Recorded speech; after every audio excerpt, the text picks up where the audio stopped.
Сәлем әлем, сіздермен бірге мен Анара Жұмарт. Сіздерге бүгін Фейсбукқа масканы қалай жібереміз, яғни Инстаграм үшін жасалған масканы Фейсбукқа қалай жібереміз деген видео түсіремін. Менімен бірге болыңыздар. Ол үшін бізге 3 зат керек. Олар мыналар.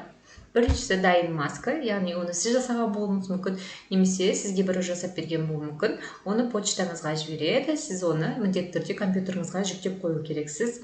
Және де өзіңіз жасаған болсаңыз, апплод, яғни экспорт жасап сақтап аласыз. Одан кейін екіншісі сол маскамен жасалған видео. Ол видео 4 секундтан асу керек, бумеранг болмау керек. Ссылканы міндетті түрде сіздер жібере аласыздар. Алдын ала сенд жасап, немесе маска жасап берген адам да сізге алдын ала жібереді. Үшіншісі аватарға қоятын, масканың авасына қоятын фото керек. Ол фото өзіңіздікі болуы мүмкін, немесе маскаға қатысты кез келген сурет. Сіздерге мысал ретінде көрсету үшін мен бір папкаға жинап қойдым.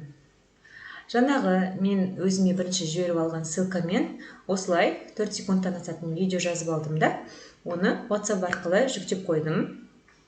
Және де түн деген маска салатын боласын, интернеттен осындай авасына түнге байланысты сурет тауып қойдым. Және де егер маған маска жасатқан болсаңыздар, мен міндетті түрде почтаға архив ретінде жіберемін. Себебі папканы почта арқылы жібере алмаймыз. Осы архивті ашып, егер архив ашатын приложение жоқ болса, онда сіздер міндетті түрде оны жазып алыңыздар. Міне архивтің ішінде түн деп сақталып тұр екен. Оны осылай алып, папкаға қойып қоямын. Міне, қарасаңыздар, ішінде дайын маскам тұр екен. Сіздерде ол осылай приложениенің несімен тұрмауы мүмкін, өйткені ол сіздерде сақталмаған, немесе ол приложение жазылмаған болуы мүмкін. Енді Фейсбукқа кіреміз. Интернетке кіру керек ол үшін. Фейсбуктарыңыз міндетті түрде Инстаграмға жалғанған болу керек. Фейсбукқа кіріп қойдым. Өзім сол керек Фейсбук екен.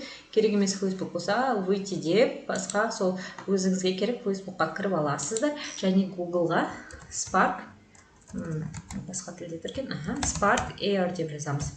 Air. Ең бірінші болып осы сайт шықты, яғни Spark Air'ның студиясы. Осы сайтқа кіреміз. Ішінде Manage Effects деген бар. Сол Manage Effects, яғни эффектілерді басқару. Соған кірген кезде сіздердің бұрынғы эффектілеріңіз тұрады, немесе ең бірінші рет салып жатқан болсаңыз, сол жерде опубликовать эффект деген тұр. Соны басамыз. Басқан кезде бізде екі таңдау тұр: Facebook немесе Instagram. Instagram'ды таңдаймыз, себебі бізге Instagram'ға керек маска. Сосын қалған нәрселерді толтырмастан бұрын бірінші барып өзіміздің Инстаграмымыз дұрыс жалғанған ба, немесе дұрыс Инстаграм ба екенін көріп келейік. Менің клиенттерімде көп жағдайлар болды. Инстаграмды масканы басқа Инстаграмға салып қойған кезде. Сол үшін дұрыс екен, мен тексеріп алдым, өзіме керек. Ал егер осы жерде Инстаграм шықпай тұрса, онда міндетті түрде Инстаграмдарыңызға өздеріңіздің телефондарыңыз арқылы кіресіздер, связанный аккаунтты тексересіздер. Кеттік. Ары қарай загрузите эффект деп тұр. Ол түсінікті. Біз жаңағы түн деген дайындап қойған эффектті саламыз. Одан кейін названиеға өздеріңіздің қалаған маскаларыңызға сәйкес келетін атты қоясыздар. Мен түн деп қойдым. Одан кейін категория бар. Категория деген сіздің маскаңызға сәйкес келетін нәрселер. Категориялар мысалға селфи болуы мүмкін.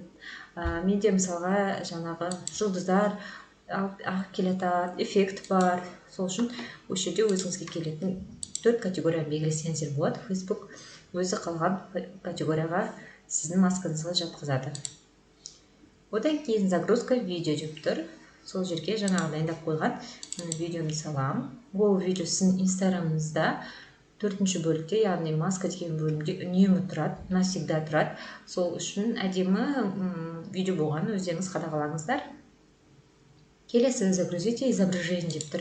Осы жерге жаңағы мен интернеттен жазылған суретімді алып келемін. Оған сіздер өздеріңіздің де суреттеріңізді қоя аласыздар, кез келген сурет қоя аласыздар. Мына осылай белгілеп, осы ай көрініп тұрсын дедім. Қойылды, қараңыздар, әдемі болып тұр аватаркасы. Мына жерде көрсеңіздер болады, міне осылай сіздерде де 3-ші бөлік пайда болады, маски деген. Осылай осы видео тұрады.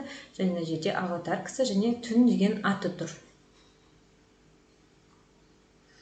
және осы жерге осы маска туралы сөз жазу керек. Мен көбінесе ағылшынша жазамын, сіздер орысша жазсаңыздар болады. Мен мысалға эффект деп жазамын, осы эффект қой менде. Немесе сіздер айтасыздар селфи видео деген сияқты, или жазу, бетте жазу деген сияқты сөздерді орысша да ағылшынша да қоя бересіздер. Менде мысалға жұлдыздар ұшып жүреді, қалықтап жүреді, соған мен flying stars деген сияқты өздеріңіз қалаған жазу жазасыздар. Осы эффектіңізді бейнелейтін. Болды, бізде барлығы түгел. Жаңағы мына жерде егер как можно скорее болса, тезірек шыққанға астында жоқ осы.